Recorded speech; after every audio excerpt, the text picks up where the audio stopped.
السلام علیکم ہماری یوٹیوب فیملی، کیسے ہیں آپ سب؟ امید کرتی ہوں آپ خیر خیریت سے ہوں گے، بہت خوش ہوں گے. Guys welcome back to our channel, it's me Rubab Kamran. My name is Kamran Muslim and you are watching RK TV. So viewers, اگر آپ ہمارے چینل پہ نئے ہیں اور ابھی تک آپ نے ہمارے چینل نہیں سبسکرائب کیا تو جلدی سے جائیں، سب سے پہلے چینل سبسکرائب کریں اور بیل آئکن کو ضرور پریس کر دیں. تھوڑا سا ذرا گلا ابھی بھی انوائنگ ہو رہا ہے تو خیر اس کو چھوڑیں. آج کا جو ہمارا ٹائٹل ہے وہ بہت ہی انفارمیٹو ہونے والا ہے اور بہت ہی آپ لوگوں کے لیے، وہ کہتے ہیں نا کہ وہ ذرا ہسٹری کو تازہ کرنے. حضرت خالد بن ولید کے حوالے سے بہت ڈیٹیل ڈسکس کی ہے کہ حضرت خالد بن ولید کیسے جنگجو تھے، بہادر جنگجو تھے، اس کے حوالے سے یہ بات کی گئی ہے. تو ہمیں تو مطلب ہسٹری کی بکس وغیرہ میں تھوڑا بہت ہی انفارمیٹو پتہ ہے، لیکن زیادہ تر جو ہمارے مولاناز ہیں ان کو زیادہ بہتر پتہ ہوتا ہے. تو پھر دیکھتے ہیں ان کی ویڈیو دیکھتے ہیں، پھر آپ سے بات ریئیکشن کرتے ہیں.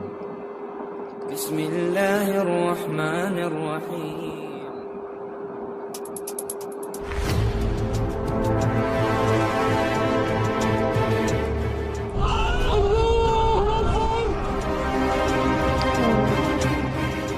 دوستو، آج کے ماڈرن دور کے نوجوانوں میں تاریخ اسلام میں دلچسپی نہ کے برابر ہے. اس نئی نسل کو اسلام کی تاریخ پڑھنے میں بوریت محسوس ہوتی ہے، حالانکہ ہر دور کی نسلوں کو اپنے اتہاس کو پڑھنا نہایت ہی ضروری ہوتا ہے تاکہ وہ اپنے تاریخی عظیم لوگوں کے نقش قدم پر چلنے کی کوشش کریں اور آنے والی نسلوں کے لیے اپنا اور اپنے دین کا نام رقم کر سکیں. مگر آج بہت افسوس ہوتا ہے کہ جس دور میں دشمن مسلمانوں کے اتہاس کو بدلنے کی کوشش میں لگے ہوئے ہیں، آج اسی دور میں مسلمان گہری نیند میں سویا ہوا ہے اور جب جاگتا ہے تو ہاتھ میں موبائل، اسکرین پر ٹک ٹاک اور دماغ میں مجرے چل رہے ہوتے ہیں. لوگ سوچتے ہیں کہ ہم ٹائم پاس کر رہے ہیں، مگر یہ ٹائم پاس نہیں، یہ ٹائم برباد کر رہے ہیں. آج میں آپ کو ایک ایسے مسلم سپہ سالار کے بارے میں بتانے جا رہا ہوں جس کی بہادری اور پینترے بازی کی داد غیر مسلم تک دیا کرتے تھے، جس کو محمد صلی اللہ علیہ وسلم نے سیف اللہ یعنی اللہ کی تلوار کا لقب دیا تھا. خالد بن ولید رضی اللہ تعالی عنہ. ان کا جنم مکہ میں سن 592 عیسوی میں ہوا تھا. ان کے والد جن کا نام ولید تھا مکہ کے نامور اور مالدار شخصیتوں میں سے ایک تھے. اللہ تعالیٰ نے خالد بن ولید رضی اللہ تعالیٰ عنہ کو مکہ کے مشرکوں میں سے اٹھا کر رومن اور پرشین امپائر پر ایسے دے مارا کہ دونوں سلطنتیں ان کے قدموں تلے آ گری. جب نبی کریم صلی اللہ علیہ وسلم نے مکہ میں نبوت کا اعلان کیا تھا تب یہ کافر تھے اور اعلان نبوت کے 19 سال تک یہ کافر ہی رہے. یہ اسلام اور مسلمانوں کے بڑے کٹر دشمن تھے، ہر وقت اسلام کو مٹانے کی سازشوں میں لگے رہتے تھے. مگر اللہ رب العزت کی شان ہی نرالی ہے، وہ جسے چاہے ہدایت دے دے. مسلمانوں اور کافروں کے بیچ جب جنگیں ہوا کرتی تھی تو اکثر جنگوں میں کافروں کی طرف سے خالد بن ولید رضی اللہ تعالی عنہ ہی فوج کی سپہ سالاری کرتے تھے. آپ نے بارہا بخاری مسلم کی وہ حدیث تو ضرور سنی ہوگی کہ غزوہ احد میں مسلمان جیتی ہوئی جنگ ہار گئے تھے کیونکہ نبی کریم صلی اللہ علیہ وسلم نے اپنے کچھ صحاباؤں کو پہاڑی پر پہرے داری کے لیے بھیجا تھا. مگر جب ان صحاباؤں کو ایسا لگا کہ ہم جنگ جیت گئے ہیں تب ان میں سے کچھ صحابہ پہاڑی سے نیچے اتر آئے تھے. اسی کا فائدہ اٹھا کر خالد بن ولید رضی اللہ تعالی عنہ نے مسلمانوں پر پہاڑی کے راستے سے پھر سے حملہ کر دیا، جس سے مسلمانوں کو سنبھلنے تک کا موقع نہ ملا اور مسلمان اپنے ہاتھوں ہی جنگ ہار گئے. اسی جنگ میں پیارے مصطفیٰ صلی اللہ علیہ وسلم کے 4 دانت مبارک بھی شہید ہوئے تھے. یہ خالد بن ولید رضی اللہ تعالی عنہ کی وجہ سے ہی ہوئے تھے، مگر وہ اس وقت کافر تھے اور اس جنگ کے موقع پر نبی کریم صلی اللہ علیہ وسلم کی ان کے لیے بد دعا بھی ہے کہ اللہ ایسی قوم کو کیسے ہدایت دے گا جنہوں نے اپنے نبی کا چہرہ خون سے رنگ دیا ہو. مگر اللہ رب العزت کو کچھ اور ہی منظور تھا. فتح مکہ کے بعد خالد بن ولید رضی اللہ تعالی عنہ بڑی پریشانی میں تھے اور ان کی پریشانی کی وجہ تھی اسلام کی ہر روز بڑھتی ہوئی طاقت. وہ یہ سوچتے رہتے کہ جب بھی کافروں نے مسلمانوں کو للکارا ہے تب ہمیشہ کافروں کو اپنے بہترین جنگی ہتھیاروں کے باوجود منہ کی کھانی پڑی ہے. کبھی کبھی آپ رضی اللہ تعالی عنہ سوچتے کہ کیا مسلمانوں کے ساتھ کوئی غیبی طاقت موجود ہے اور کیا واقعی میں محمد صلی اللہ علیہ وسلم اللہ کے رسول ہیں. آپ اسی سوچ میں ڈوبے رہتے تبھی ان کے بڑے بھائی کا خط ان کو ملا. جس میں لکھا تھا کہ اے خالد، محمد صلی اللہ علیہ وسلم نے آپ کے بارے میں مجھ سے سوال کیا ہے کہ خالد کہاں ہے۔ میں چاہتا ہوں کہ آپ اس اندھیری دنیا سے باہر نکل کر اسلام کی روشنی میں آ جاؤ۔ اس خط کا خالد بن ولید رضی اللہ تعالی عنہ پر ایسا روب پڑا کہ وہ فوراً مکہ آئے اور نبی کریم صلی اللہ علیہ وسلم کے پاس آ کر اسلام قبول کر لیا۔ صحیح بخاری کی ایک حدیث میں ہے کہ نبی کریم صلی اللہ علیہ وسلم نے رومن امپائر کی طرف ملک شام میں، جو آج کا سیریا ہے، اپنا ایک ایلچی روانہ کیا تھا ایک خط کے ساتھ۔ اس ایلچی کو قتل کر دیا گیا، اور اس وقت ایلچی کا قتل اعلان جنگ ہوا کرتا تھا۔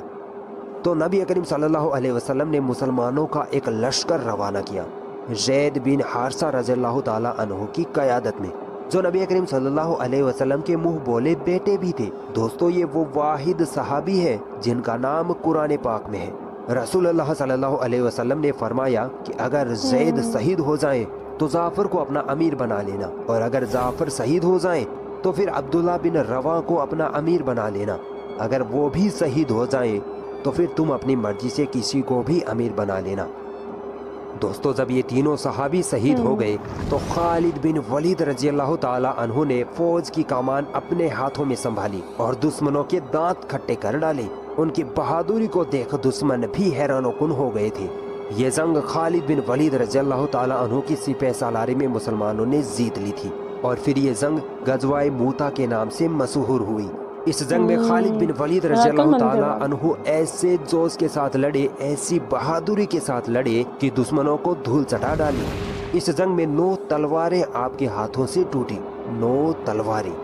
دوستو، یہ کوئی آسان کام نہیں ہے۔ ایک تلوار بھی کسی مرد کے ہاتھ سے ٹوٹ جائے تو کیا کہنے۔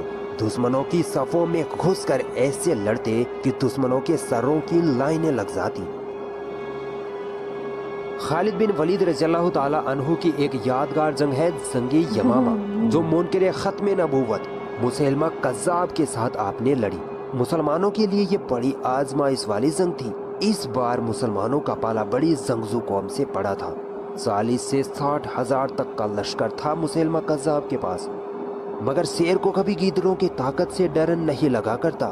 خالد بن ولید رضی اللہ تعالیٰ عنہ کی سپہ سالاری میں جنگ لڑی گئی، اور آپ رضی اللہ تعالیٰ عنہ کی پیترے بازی نے مسیلمہ کذاب کی فوج میں ایسا خوف پیدا کیا کہ وہ پیٹھ دکھا کر بزدلوں کی طرح اپنے محلوں میں جا کر چھپنے لگے۔